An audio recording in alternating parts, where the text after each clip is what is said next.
Hello friends, तो हम लोग दिल्ली सल्तनत पढ़ रहे थे।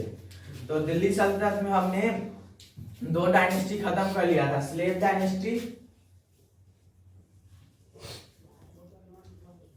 तो खिलजी डायनेस्टी में हमने जलालुद्दीन खिलजी भी देख लिया था और अलाउद्दीन खिलजी भी देख लिया था। तो अलाउद्दीन खिलजी 1216 में अलाउद्दीन खिलजी को मुबारक खिलजी ने मार दिया, जो कि इसका बेटा था। और उसके बाद 4 साल का इसका रूल रहा। 1220 में खुसरो खा, जो कि इसका बेटा था, इसने इसको मार दिया। इसको मार के गयासुद्दीन तुगलक अब रूलर बनेगा। तो अब हम लोग देखते हैं तुगलक डायनेस्टी कैसे बना, ये तुगलक कौन थे और तुगलक आए कहां से। तो अब हम लोग देखते हैं तुगलक वर्ड का मीनिंग क्या है। तुगलक तुर्की वर्ड है। तुर्की में इसका मतलब कोरोना होता है। इसका मतलब कोरोना होता है, जिसका संस्कृत में अगर देखें तो इसका मतलब होता है कर्ण। और कर्ण उसको कहा जाता है जिसके पिता क्षत्रिय हो, जिसके पिता क्षत्रिय हो और माता शूद्र हो। और तुगलक का तो जन्म इंडिया में हुआ नहीं था, इसलिए यहाँ पे क्षत्रिय में हम लोग देखेंगे मंगोल आ जाएंगे। क्षत्रिय का मतलब मंगोल और शूद्र का मतलब इंडियन वुमेन, इंडियन। तो तुगलक ऐसे थे जिनके पिता मंगोल थे और माता इंडियन थी। और अब हम लोग तुगलक डायनेस्टी के बारे में कुछ इंपॉर्टेंट पॉइंट देखते हैं। इन्होंने इस पूरे डायनेस्टी ने क्या किया, इनके टाइम पीरियड में क्या हुआ इंडिया में। तो हम लोग तुगलक वंश के इंपॉर्टेंट पॉइंट को देखते हैं। तुगलक वंश पहला वंश था जिसने साउथ इंडिया में इन्वेड किया। साउथ इंडिया में इससे पहले कोई भी दिल्ली सल्तनत का जो डायनेस्टी था वो साउथ इंडिया में नहीं गया था।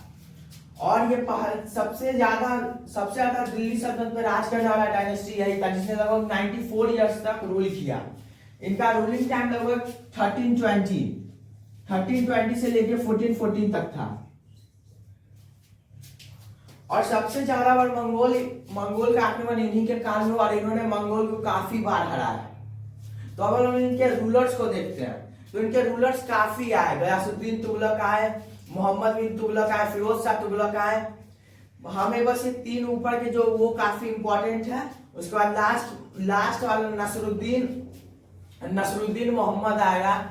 ये रूल किया कुछ ज्यादा समय तक, लेकिन उतना ये डरपोक था। तैमूर था जब हमला हुआ तो गुजरात भाग गया था।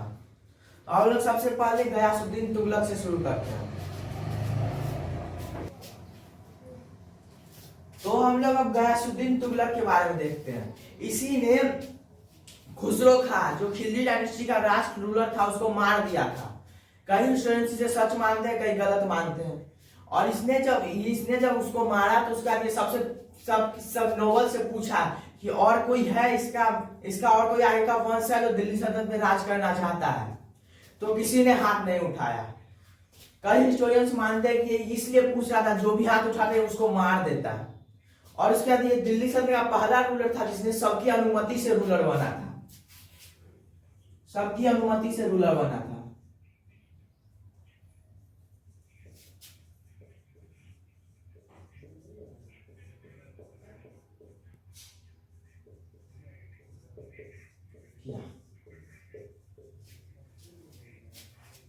और इसके बाद इसने कई सारे अपने इसके अन्य नाम देखते हैं। इसने कई सारे अपने अन्य नाम रख लिए थे, जैसे कि तो हमने देख लिया कि सबकी अनुमति से रूलर बना था। और इसके कई अन्य नाम, जैसे गाजी मलिक तुगलक गाजी, या फिर गाजी गैर तुगलक। और इसने उपाधि ली गाजी। आप इसके सारे नाम आपको गाजी देखने को मिल जाएगा।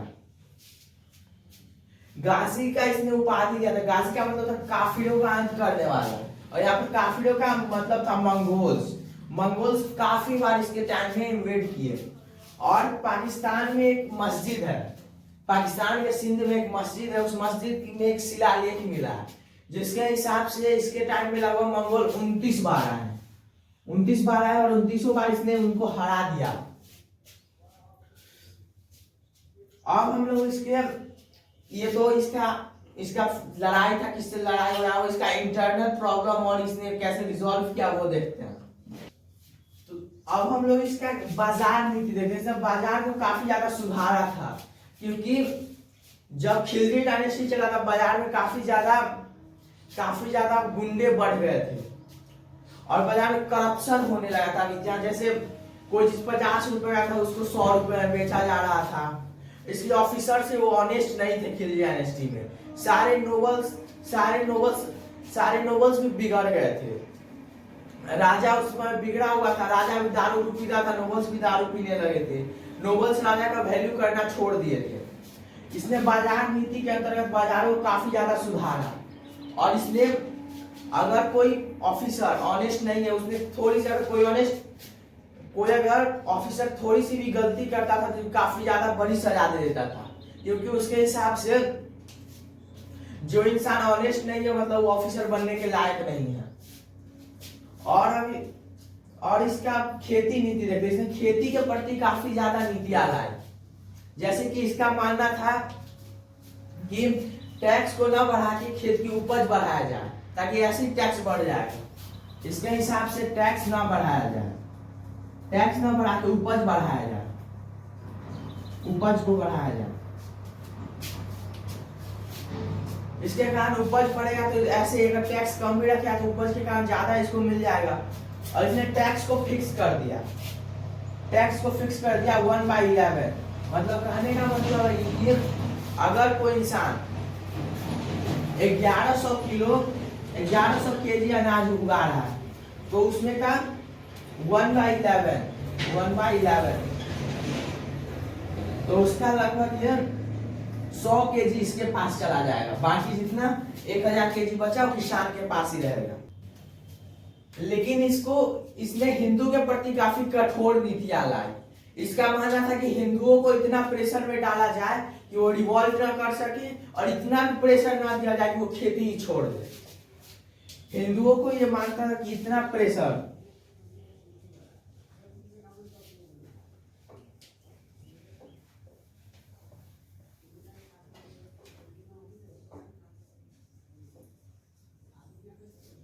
मॉडरेट रहे, ना ज्यादा बढ़ाया जाए और ना ज्यादा घटाया जाए। क्योंकि अगर ये था तो मुस्लिम ही, अगर हिंदुओं को ज्यादा पावर दे देता तो हिंदू फिक्स था ही रिवॉल्ट कर देते, और ज्यादा प्रेशर दे देता तो हिंदू लोग कृषि ही छोड़ देते। इसके कारण इसके राज्य में काफी ज्यादा घाटा होने लगता है। और इसके समय में जमींदार की संख्या काफी बढ़ गई थी।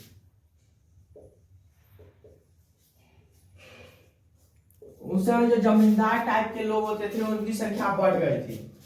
उस समय के जमींदार को खुद कहा जाता था, खुद।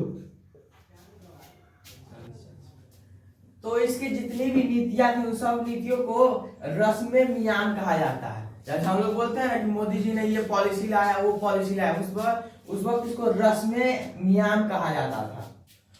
और इसके और काम हम लोग अब देखते हैं।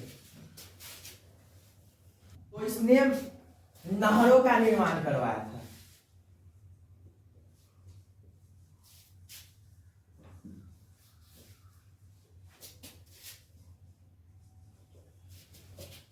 तो जैसा कि हम लोग जान रहे हैं कि इसने कृषि पे काफी ज्यादा ध्यान दिया। इसलिए कृषि के लिए इसने दिल्ली का पहला नंबर था जिसने नहरों का निर्माण करवाया। डाक व्यवस्था को काफी अच्छा कर दिया। इसने डाक व्यवस्था को काफी अच्छा कर दिया था। और इसने एक नए शहर का स्थापना किया जिसका नाम है तुगलकाबाद।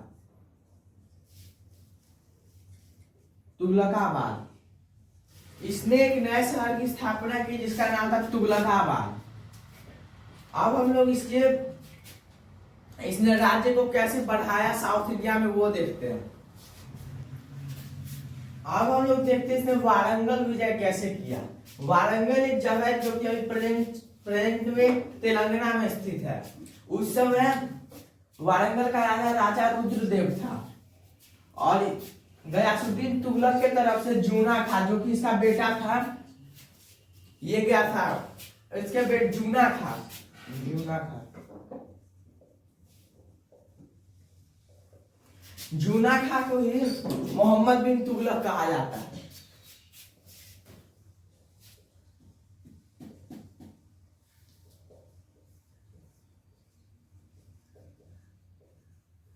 जूना खां को ही मोहम्मद बिन तुगलक कहा जाता है। और इसने 1321 में सबसे पहली बार वारंगल पर हमला किया, लेकिन इसमें ये हार गया। इसमें जूना खां हार गया, क्योंकि इसको खबर मिल गया था इसके पिताजी शायद दिल्ली में मर चुके हैं। और कई हिस्टोरियंस मानते हैं कि पिता को बचाने के चक्कर में या फिर गद्दी को हथियाने के चक्कर में दिल्ली भाग गया था। और जब ये दिल्ली पहुंचा तो पता चला गयासुद्दीन तुगलक अभी जिंदा है। तो ये दोबारा 1323 में वारंगल विजय के लिए अपना सेना लेके चला गया, और इस बार इसने राजा रुद्रदेव को मार दिया। राजा रुद्रदेव को मार दिया और वारंगल पर कब्जा कर लिया। अब हम लोग जहाजनगर विजय देखते हैं। जहाजनगर अभी प्रेजेंट में उड़ीसा का एक स्थान है। उड़ीसा में अभी है। उस समय इसका राजा भानुदेव सेकंड था। और इस बार जूना खां 1324 में रास्ते में आ रहा था, तभी इसके पिता से इसको संदेश मिला कि उस राज्य को भी जीतना है। तो जूना खां और इसके बीच एक लड़ाई हुआ, और इसमें भानुदेव मारा गया, और इसने जहाजनगर पर भी कब्जा कर लिया 1324 में। और रास्ता में आकर इसको पता चला तिरहुर नाम की जगह है, जहाँ पे काफी ज्यादा सोना है, क्योंकि उड़ीसा समुद्र के किनारे, जो कि काफी वहां से ट्रेड होता है। ट्रेड के कारण इसके पास काफी ज्यादा सोना आ चुका था। और तिरहुत का राजा उस समय हरिदेव था। इसने रास्ते में हरिदेव को हराया और दिल्ली में पकड़ के ले आया। इसने लगभग ऑलमोस्ट पूरे इंडिया पर कब्जा कर लिया था। लेकिन अभी भी एक जगह बाकी था, बंगाल। और लोग बंगाल विजय कैसे हुआ वो देखते हैं इसका। और लोग बंगाल विजय देखते हैं।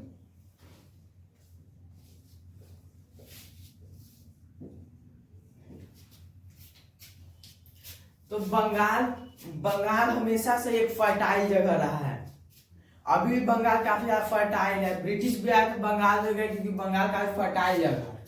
और उस समय का बंगाल अभी के उड़ीसा, अभी उस समय तो उड़ीसा का नाम चेंज था, लेकिन जब मेन बंगाल देखे तो उड़ीसा, बिहार, वेस्ट बंगाल,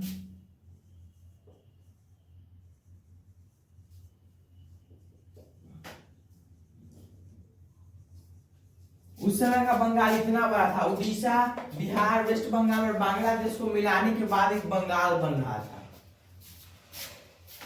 और उड़ीसा पे तो इन्होंने कब्जा कर लिया था। अब बच गए थे ये तीनों जगह। इसका एक रूलर था जिसका नाम था गयासुद्दीन ये भी है, लेकिन वो गयासुद्दीन वाहा था।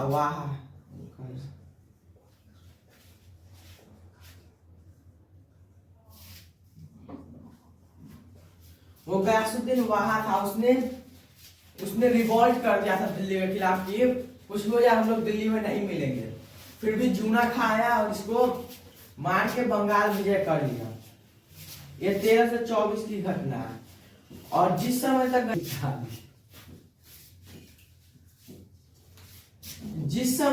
जूना खां साउथ इंडिया में दिल्ली सल्तनत को बढ़ा था, उस समय गयासुद्दीन तुगलक का लड़ाई मंगोल से हो गया।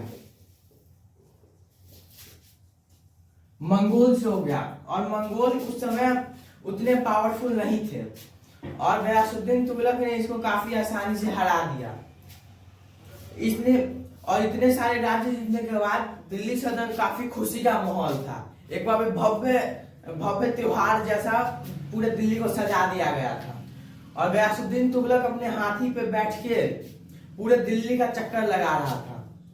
और इसी समय ये एक स्टेज पे अपने उस समय में मतलब दिल्ली को सजाने के लिए एक स्टेज टाइप का बना हुआ था। गयासुद्दीन तुगलक उस स्टेज पे उसका हाथी लेके गया और वो स्टेज टूट गया और गयासुद्दीन तुगलक उसी में गिर गया और मर गया। कई हिस्टोरियंस मानते हैं कि वो उसके बेटे ने करवाया गद्दी को हड़पने के लिए। कई हिस्टोरियंस मानते हैं उसका बेटा ये नहीं करवाया और वो खुद ही हाथी खुद के गलती के कारण स्टेज में धंस गया। तो अगर आपको कोई डाउट हो तो कमेंट में पूछ लीजिएगा। धन्यवाद।